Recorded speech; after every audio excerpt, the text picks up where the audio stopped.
Bien, buena tarde a todos. Me invitaron a hablar sobre el tratamiento actual que estamos teniendo sobre falla cardíaca. Am, Como todos saben, pues recientemente se han publicado las guías 2017, sobre todo hacen algún énfasis en pautas específicas que no se tenían antes. Ahora vamos a hablar sobre eso un poquito. De manera pues rápida, ¿verdad? Por motivos de tiempo, pues vamos a decir, conocíamos que en los años 90 la cardiopatía isquémica o la enfermedad cardiovascular ocupaba el quinto lugar en las causas de muerte cardiovascular a nivel mundial, siendo el primer lugar en ese entonces las neoplasias. Y ahora pues conocemos que estas son estadísticas norteamericanas. A partir del 2015 esta relación se ha invertido, ¿verdad? Siendo las neoplasias el segundo lugar y persistiendo la enfermedad isquémica como primer lugar. Hasta en 15.5% se han registrado muertes a nivel mundial y pues de forma incremental ha pasado de 6 millones hasta 8.8 millones, ¿verdad? Entonces es importante que pues tomemos eso en consideración con todos nuestros pacientes. Esta es otra forma de evidenciar, ¿verdad? De igual forma son estadísticas de Norteamérica, en donde pues venimos a corroborar esto, ¿verdad? En 2013 y 2014 se evidencia que la enfermedad cardiovascular pues persiste, ganándole la carrera a las neoplasias, ¿verdad? Eso pues también es lo que estábamos diciendo. En relación al sexo femenino y masculino, hemos visto que a partir un poquito antes de los 90 se ha visto también una inversión en la relación de enfermedad cardiovascular, siendo el sexo femenino, pues como se ve en esta gráfica, mayormente afectado, ¿verdad? Sobre todo esto viene por condicionantes en los cambios de estilo de vida, ¿verdad? Sabemos que a partir de todos estos factores de riesgo, pues se puede incrementar la enfermedad cardiovascular. Los factores tradicionales son los que influyen de igual forma en la enfermedad cardíaca crónica, ¿verdad? De manera rápida, pues vamos a mencionar que los estilos de vida, sobre todo el mayor consumo de alcohol, la mayor ingesta de sal, la falta de cumplimiento de los pacientes al tratamiento, los problemas también definitivamente cardíacos como principal ponente la enfermedad o cardiopatía isquémica crónica. También tenemos de igual forma los defectos que hayan asociados como a nivel de miocardio. Otras como factor de riesgo independiente, la hipertensión arterial, y también asociados podemos hablar de trastornos pulmonares, principalmente hipertensión pulmonar, cualquiera de las dos que sean, ¿verdad? Primaria y secundaria, y otras enfermedades, pues también de igual forma, anemia, enfermedad renal, diabetes. Estas últimas dos, pues sabemos que tienen aterosclerosis acelerada y con eso pues lleva a una enfermedad más acelerada. Otras cosas también que son importantes, las infecciones, la miocarditis, la enfermedad de Chagas, la enfermedad reumática, todo eso, pues vamos a ver que de igual forma van a afectar las válvulas o el miocardio, entonces de igual forma pueden llevarnos a enfermedad crónica.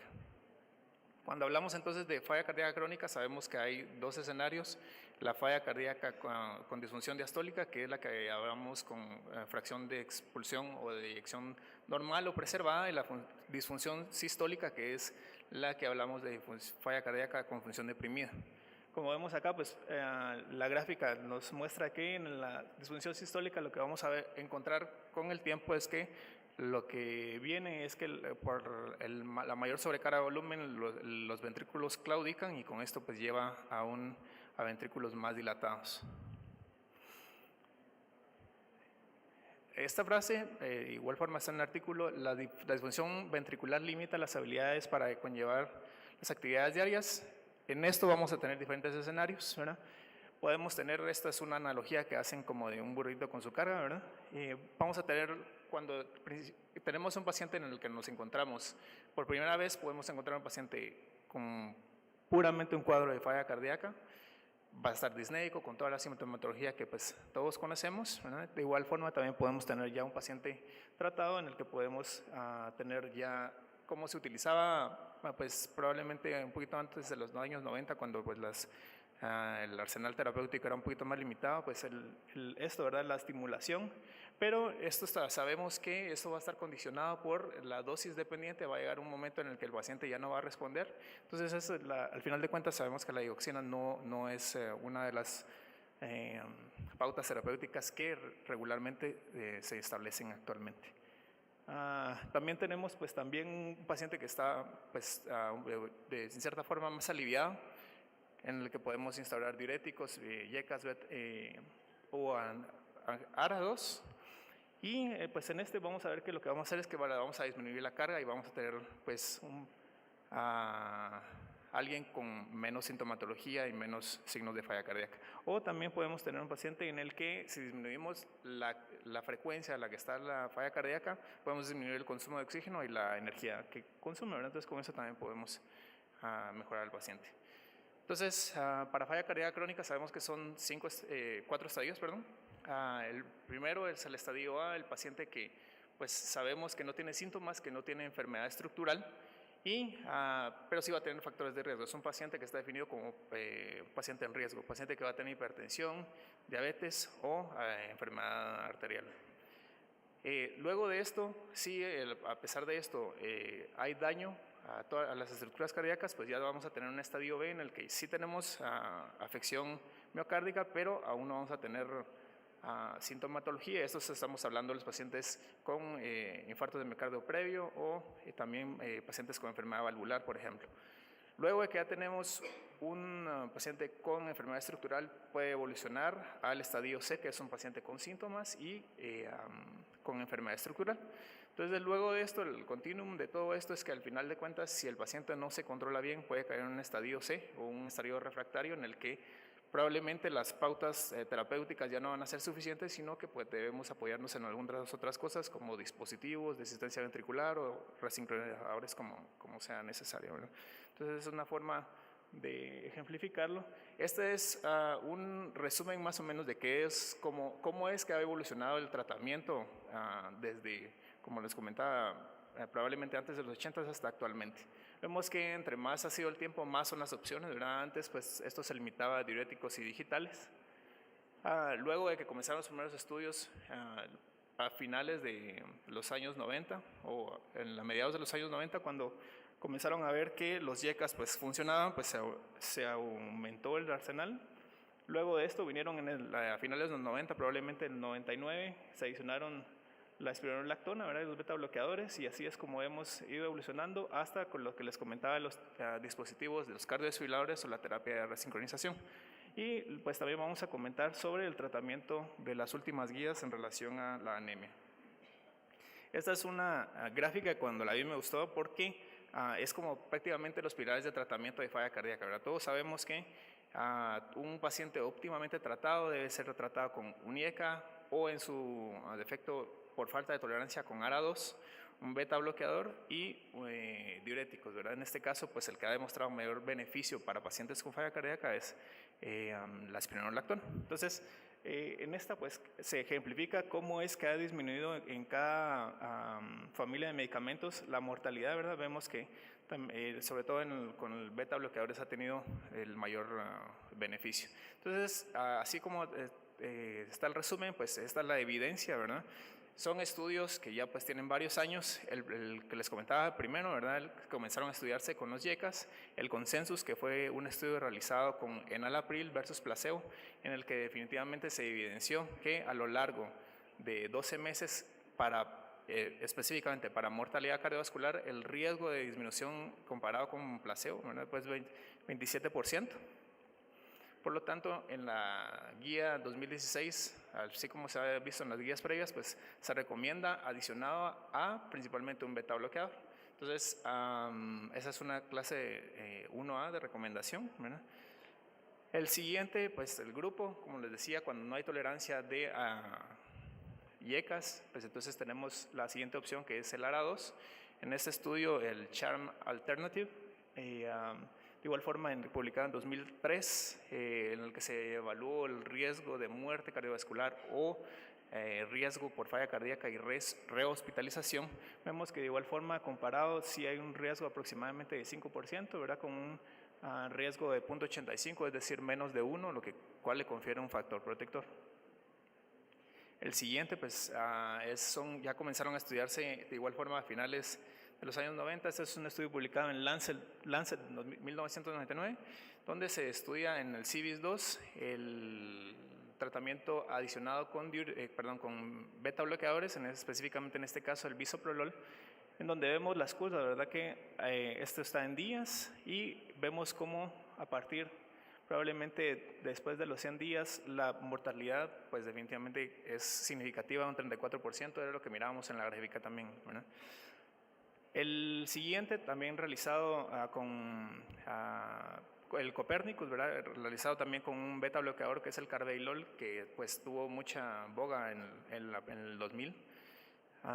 Vemos también que las curvas, sobre todo para supervivencia, son importantemente, ¿verdad? Vamos a ver que carvedilol está en rojo y el placebo está en verde. Pues, de igual forma, la tasa libre de eventos, entiéndase rehospitalización, pues fue 24% y supervivencia 35%. Entonces, de igual forma, esta es otra evidencia que tenemos para esto. El metoprolol, sobre todo el metoprolol succinato, de igual forma el 34%.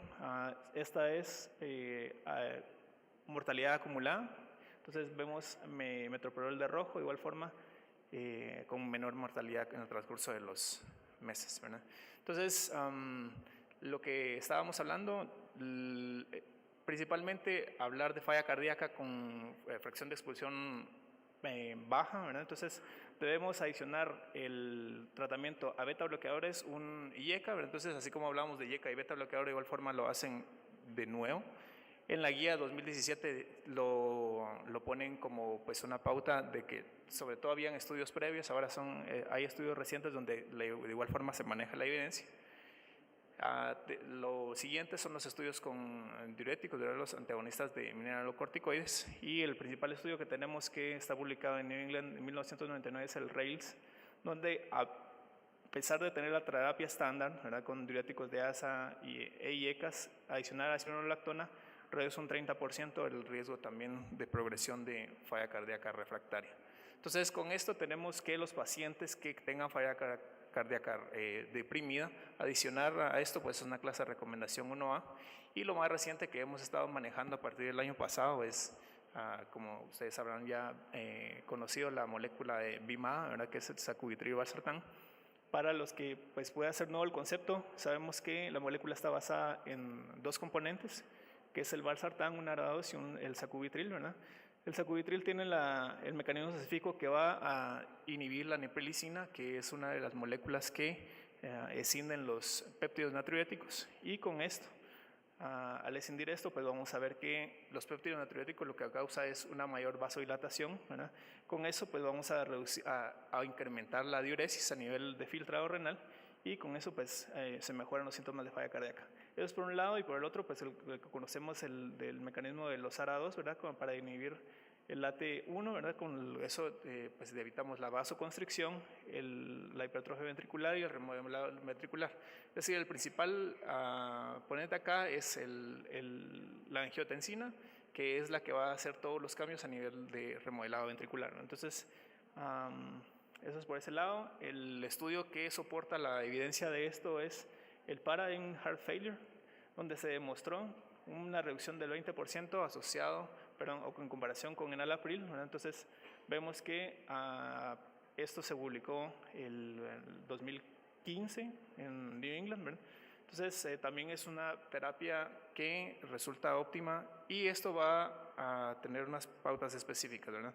No se puede dar en combinación con IECA, sino que específicamente en la guía deja en claro de que debe haber una tolerancia. En primer lugar, idealmente el paciente debe tener una tolerancia de 10 miligramos al día de enalapril, y lo principal es que previo a utilizarse debe tener un periodo de lavado por lo menos de 36 horas, es decir, debemos suspender el IECA previo a la utilización de este. Y otra cosa es que, al igual que beta bloqueadores y todo lo demás que hemos estado hablando de tratamiento, hay una dosis inicial y todo debe llevarse a una dosis objetivo, es decir, nunca debemos parar hasta optimizar el tratamiento. De igual forma, se ve hasta de 2 a 4 semanas debe llevarse una dosis tope de 200 miligramos al día. Y importante, de igual forma, si el paciente tiene historia de angioedema, pues no recomiendan su uso, ¿no? Porque de igual forma pues puede incrementar los cuadros de falla cardíaca. Otra cosa que tenemos también para tratamiento, que pues debe de ser una consideración importante es la ivabradina. Bueno, sabemos que esta pues lo que hace es retrasar el periodo de despolarización diastólica, con eso de igual forma consiguiente o de igual forma con los diuréticos hace que se retrase o que se disminuya la frecuencia cardíaca. Entonces la indicación de esta viene siendo que los pacientes, a pesar de tener tratamiento óptimo, pero persisten sintomáticos y sobre todo con frecuencias cardíacas específicamente arriba de 70 latidos por minuto, entonces sí está indicado, ¿verdad? Y sobre todo puede utilizarse en concomitante con los demás Valleca y diuréticos. Y también, sobre todo, los pacientes que tienen intolerancia a beta bloqueadores, ya sea porque produzcan hipotensión u otros efectos. Este es un esquema que está en la guía 2016 y nos hace un resumen de cuáles son las opciones que tenemos para los pacientes. El primer paso es definir qué paciente estamos enfrentando. ¿Es un paciente con falla cardíaca reducida o falla cardíaca preservada? Pues en este específicamente la falla cardíaca reducida, pues vamos a hablar que lo ideal es comenzar con YECAS y ARA2, incluso con beta bloqueadores, y los escenarios que podemos enfrentar son estos. Un paciente con una clase funcional 2 a 4, en los que se tenga tasa de filtrado glomerular arriba de 30 con potasio menor de 5, pues la recomendación es antagonistas de aldosterona. Cabe mencionar que en este esquema, no, como dice acá, ¿verdad? Las categorías no son excluyentes, ¿verdad? Es decir, no al paciente que tiene clase 2 específicamente le tengo que dar esto, sino que podemos hacer combinaciones de esto. Otra sugerencia que te hacen acá es los pacientes con adecuada presión arterial, pues podemos cambiar el IECA por el ARNI, ¿verdad? Que es el sacubitril valsartán, y de igual forma descontinuar el IECA previamente. Un paciente de raza negra con clase funcional 2 a 4, se recomienda la hidratación en nitratos, sobre todo por la recomendación de clase que se ha visto que en este grupo específico pues ha disminuido la mortalidad. Entonces pues también esta puede ser una sugerencia para este tipo de pacientes. Clase funcional 2 a 3 con falla cardíaca menor de 35% y que tenga, posibilidad de supervivencia mayor de 1 año, pues entonces podemos recurrir incluso a cardiodesfibrilador. Si así lo amerita, vamos a ver en qué momento se debe considerar esto. Y pacientes con falla cardíaca menor de 35%, con un ritmo sinusal normal, con un QRS mayor de 150 e incluso que puedan tener un patrón de bloqueo de rama izquierda, pues cardiodesfibrilador o resincronizador más cardiodesfibrilador. Pacientes con clase 2 a 3, ritmo sinusal normal, que a pesar de eso, con terapia óptima, persistan con frecuencias cardíacas mayores de 70 y sobre todo sintomáticos, pues entonces podemos considerar la ivabradina como todos los esquemas que vimos previamente. Si a pesar del tratamiento óptimo el paciente continúa con refractariedad, entonces lo que sigue es lo que les mencionaba al principio: dispositivos de asistencia ventricular, trasplante, cuando pues la situación se pueda realizar, o pues definitivamente cuidado paliativo, como se tiene en muchos centros en Estados Unidos, donde hay centros donde se les infunde inotrópicos a los pacientes que no tienen acceso pues a un dispositivo de asistencia, ¿verdad? Dentro de la actualización, y para ir concluyendo las últimas cosas, la actualización de guía 2013 es comorbilidades importantes, anemia, ¿verdad? Ya dejan establecido de que si es una recomendación por lo menos 2B, se tenía eso, esa duda en la guía previa, ¿verdad? Si utilizar o no, cuándo utilizar reposición de hierro intravenoso, ¿verdad? Entonces, cuando tengamos alguien con nivel de transurrina menor de 100 y de ferritina y de saturación transurrina menor de 20%, pues entonces sí suena razonable, aunque sea una recomendación nivel 2B, hacer reposición intravenosa. Y lo que sí no se recomienda es eritropoyetina, ¿verdad? Porque no ha demostrado ningún beneficio terapéutico para los que pues, teníamos toda esa duda. Entonces, órdenes del sueño, para los pacientes en los que se evidencia o que tengan historia que durante el día o que tengan excesiva somnolencia diurna, pues entonces hacer una prueba de polisomnografía, ¿verdad? Para cuando el caso lo amerite, descartar una causa que sea propiamente obstructiva o central, y si esto pues lo amerita, utilización de CPAP. Lo que les mencionaba de los cardiodesfibriladores. Esta es una gráfica que demuestra cómo el ensanchamiento o la prolongación del QRS disminuye la sobrevivencia de los pacientes, ¿verdad? Un paciente con 220 de QRS, pues vemos cómo decae dramáticamente la sobrevivencia. Entonces, ¿qué hacemos, verdad? ¿Qué es mejor? ¿Cardiodesfibrilador o resincronizador? Entonces vemos que se ha visto que la terapia con resincronizador ha aumentado la probabilidad de sobrevivencia, ¿verdad? Entonces, idealmente deberíamos de tener esa terapia instaurada con los pacientes. Y pues para finalizar, esto es algo que me imagino que pasa con la mayoría de pacientes, se le dan tantas indicaciones que sabrá Dios si realmente las entienden, ¿verdad? Solamente, gracias.